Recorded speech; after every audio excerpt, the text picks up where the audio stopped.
Hi, first grade. Go ahead and grab your journal and a pencil and something to color with, colored pencils or a crayon, and we will get started.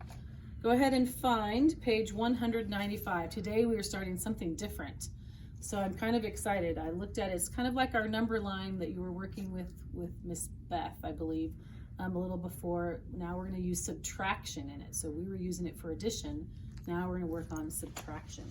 Which they do in their math binders. They do, yes, because they go 2 forward and 2 back. So let's start with on page 195, and it says counting back to subtract. So they gave you this number line of 1 to 12, and the first one is 6 minus 2. So what they have is they have you start at 6, because that's the bigger number, and you're just going to draw the arrows on the number to track your help. So you're going to go back how many spots?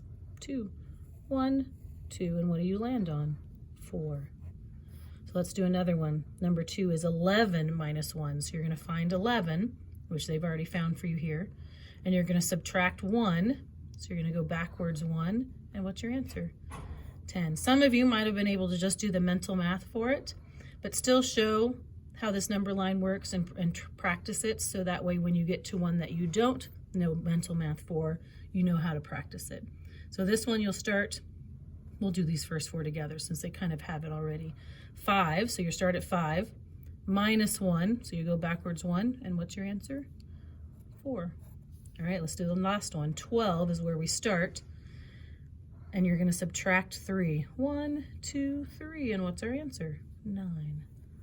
Make sure your numbers are looking the right way, no reversals, check for them, because they're right here in front of you, so you shouldn't have to have those because they're right here.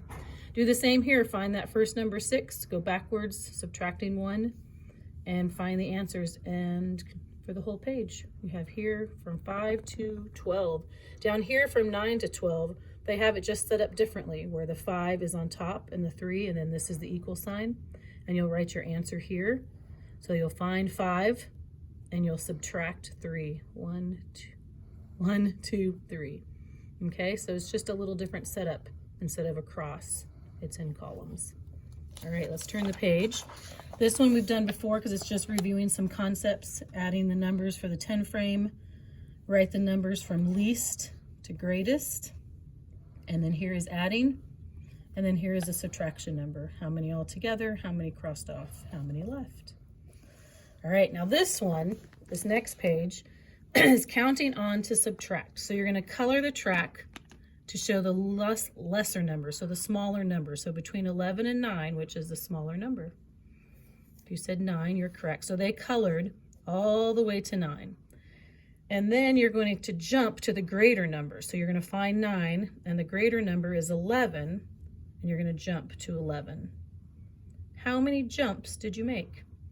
1, 2. So that is your answer.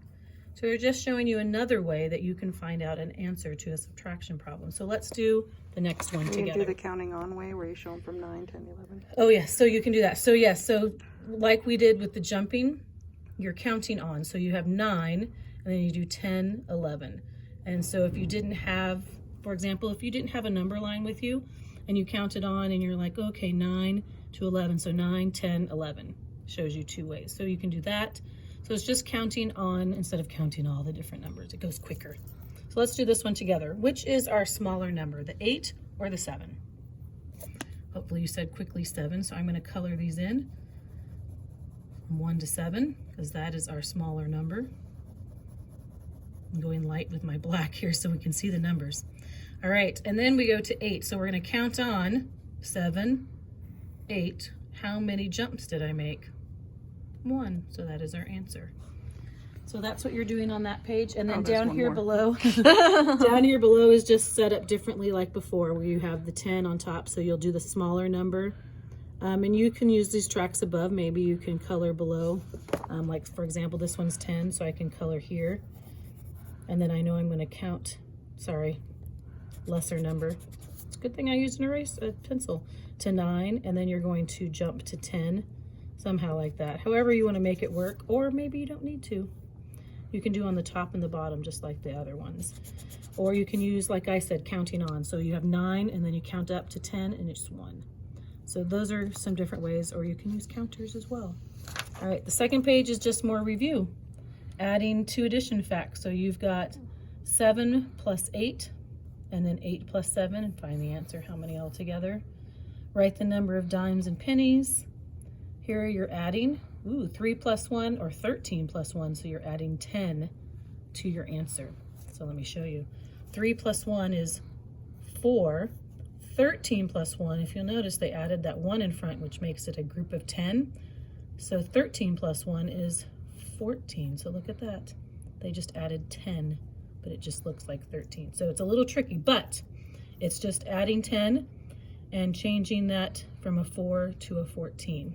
Same down here, a 6 to a 16, they added 10. So you'll add that 10 to your first number to there. It's just some little skills and tricks to help you when you're looking at numbers. And then this one is writing a subtraction and addition. Subtraction, remember all the apples together, that goes first, and then subtracting how many are out and how many are left. All right, whew, for a Friday, that's a lot of new things. Yeah. But you can do it. Let me know if you needed any help, moms or dads, same with you. Luckily, I think you guys can do it. I know you can. Not think, I know you can. And we'll see you after spring break. Bye.